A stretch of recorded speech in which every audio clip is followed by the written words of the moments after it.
Have you ever pondered on the intriguing religious practices of ancient Indian kings? How did their faith intertwine with their rule, and what impact did it have on their kingdoms? We begin our journey with Ashoka, a king whose reign was a fascinating blend of Hindu and Buddhist influences. His inscriptions reveal a devotion to Brahmins, to whom he donated generously along with Shramanas and other monks.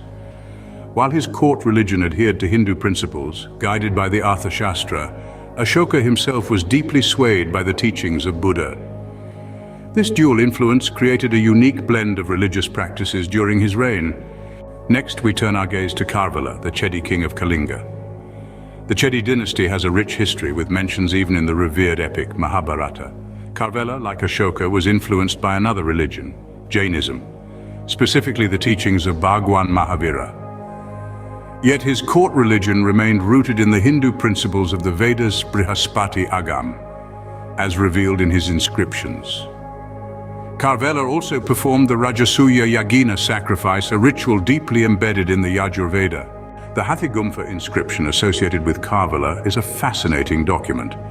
It begins with the Namakar mantra of the Jains, then extols the deeds and conquests of Kharvala, including his respect and generosity towards Brahmins and Jain monks. This inscription also chronicles Kharvala's act of retribution against the Mauryans, likely for Ashoka's earlier destruction of Kalinga.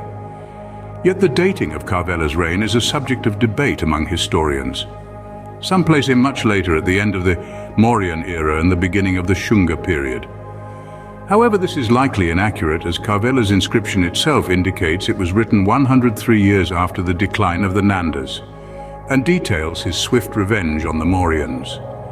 The inscription also references Greek King Demetrius, offering further clarity on Kharvala's timeline. Interestingly, both Ashoka and Kharvala, despite their personal religious leanings, maintained court religions that adhered to Vedic Hindu principles.